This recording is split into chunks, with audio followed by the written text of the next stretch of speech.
Hello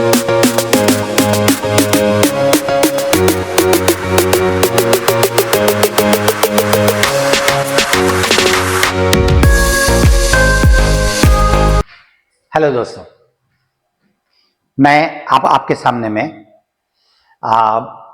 मेरी जो वर्डवल की किताब है उसके पर्टिकुलरली सिनोनिम एंटोनिम के सेक्शंस का मैं आपको कैरेक्टरिस्टिक बता रहा हूं कि मैंने उसको सेटिंग कैसे किया है या मैंने उसको आपके अच्छी तैयारी के लिए कैसे उसको सेट किया है।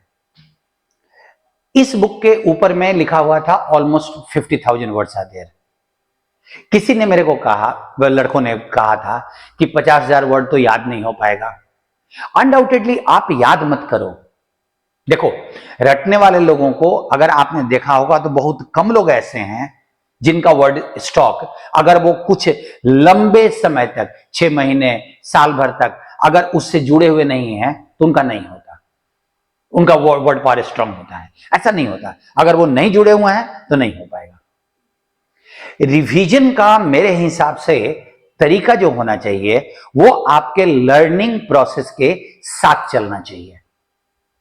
आप जब सीख रहे हो वर्ड तो रिवीजन हो रहा है। और मैंने इस बुक का, सिनोनिम एंटोनिम की बुक का सेटिंग ही ऐसा किया है कि आप जब अपने वर्ड्स की तैयारी करोगे तो रिवीजन खुद ब खुद होगा।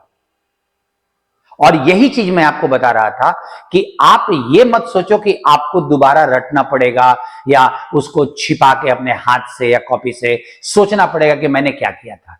वो आप अपना सीखते हुए आगे बढ़ते चले जाओ और ऑलमोस्ट सारे बुक का रिवीजन आपके आगे बढ़ने के साथ होता चला जाएगा।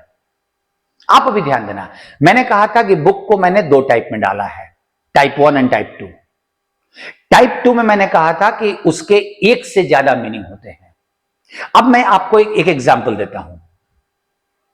मैं अपने बुक का एक पेज में आपको दिखा रहा हूं। आप जरा सोचो कि आप एक वर्ड कर रहे हो। आप ध्यान देना जरा, गार्गेंसुअन।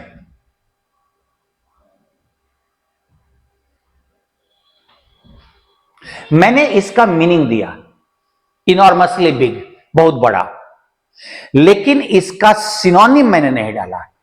मैंने क्या बोला कि आप कोलोजल देख लो, कोलोजल का वही मीनिंग होता है जो गार्गेंसुअन का मीनिंग होता है।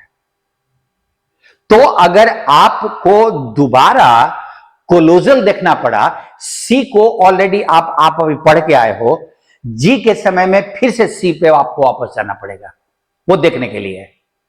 तो आपके कोलोजल में जितने सिनोनिम हैं उसमें से एक सिनोनिम ये था, वो आपको तो दिखेगा ही। आप ध्यान देना, अगर मैं गैरिश वर्ड को लूं तो गैरिश वर्ड का मीनिंग होता है बहुत ज्यादा रंगीन या भड़कीला, कोई भी लाइट कपड़ा।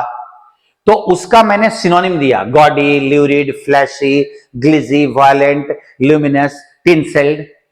लेकिन इसके एंटोनिम में मैंने कहा कि जो सबड्यूड वर्ड का सेकेंड वाला, 2 लिखने का मतलब कि ये टाइप 2 में है और उसके सबड्यूड के सेकेंड मीनिंग का, सेकेंड का जो सिचुएशन होगा वो गैरिश का ऑपोजिट होगा। तो आपका सबड्यूड का 1 छोड़ देते हैं, लेकिन 2 का तो रिवीजन यहीं पे गैरिश करने के समय में हुआ। आप आगे बढ़ो, अगर आप गैरुलस वर्ड को देख रहे हो तो इसके एंटोनिम करने में आपको लैकोनिक का रिवीजन हो रहा है। अगर आप गॉस देखो तो गॉस में कहीं कुछ नहीं है, लेकिन अगर गॉडी देखो तो गॉडी का वही मीनिंग है जो गैरिश का मीनिंग है यहां पे। और देखो यहां पे गॉडी ऑलरेडी यहां पे आया हुआ है।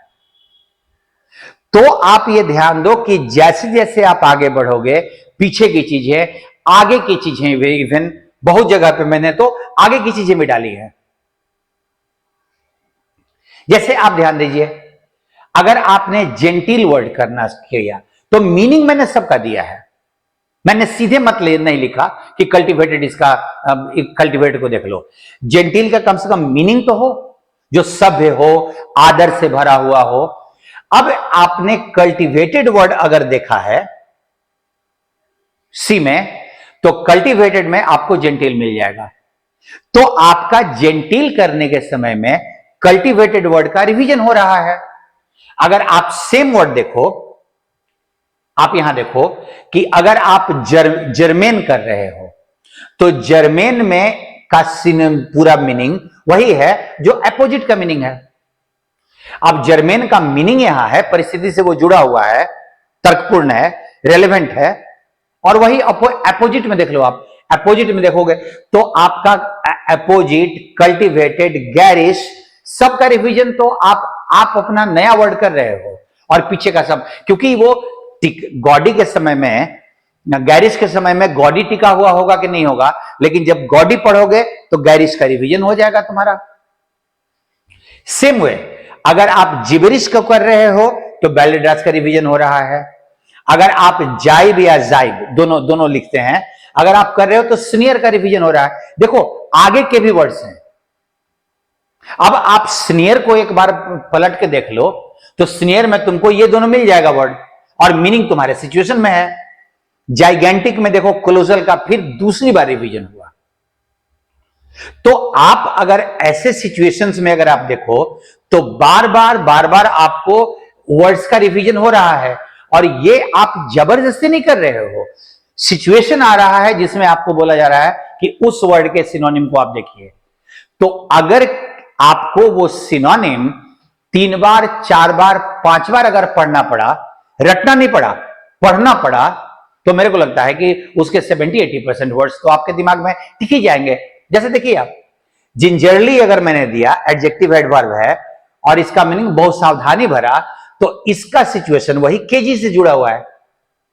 अब केजी आपने सी में किया था, उस समय में जिंजरली आपको याद हो चाहे नहीं हो, मैं जितने वर्ड्स को दे रहा हूं, जैसे प्लॉय, स्ट्रेटेजम, रियूज, स्टंट, तो ये प्लॉय और स्ट्रेटेजम और रियूज भी आपका जब डिस्कशन होगा तो उस समय में मैं बस आपको बताऊंगा कि रियूज का मीनिंग देख लो और सिनोनिम के लिए गिमिक देख लो। तो आपके जो गिमिक का फिर से रिवीजन हुआ। ऐसे ही आप अगर सिचुएशन वाइज देखो तो बार बार वो आ रहा है।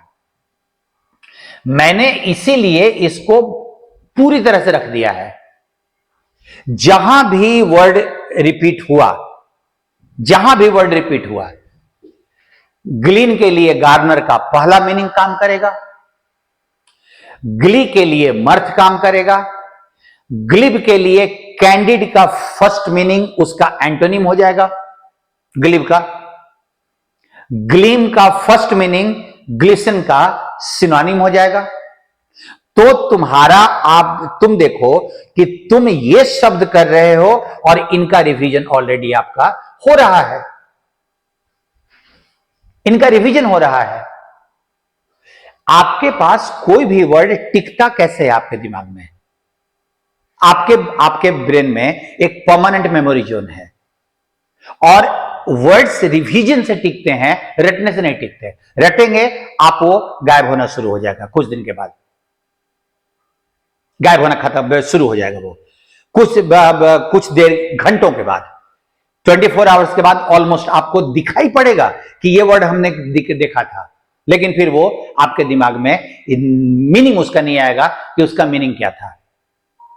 बट अगर आप सोचो काऊ, गुआभा, बुफेलो, कितने दिन से आपका टिका हुआ, आप रिवीजन करो ना करो, इसका मतलब यह है कि हमारे दिमाग का 2 मेमोरी पार्ट होता है। एक टेम्पररी, जो चीजों को हटाना शुरू करता है समय बीतने के साथ, और 24 आवर्स में ऑलमोस्ट गायब कर देता है, और एक परमानेंट, फिर उसको पूरी जिंदगी ताउम्र रिवाइज करो या ना करो, वो आपके दिमाग में टिका रहेगा।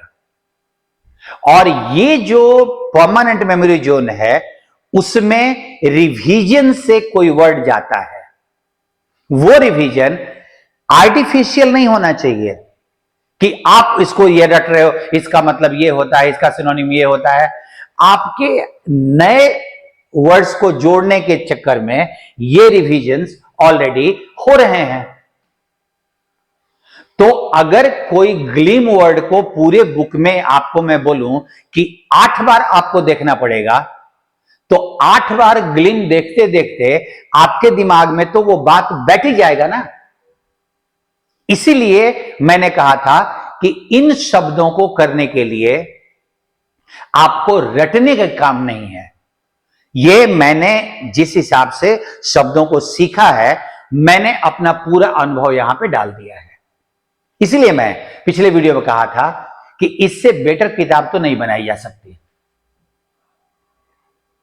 आप इस बुक को अगर like any other book reading करते हो समझ के, तो आई एम डेड श्योर आप पे वर्ड पावर का बोझ भी नहीं आएगा और आपका वर्ड स्टॉक बहुत आराम से जल्दी जल्दी बढ़ेगा।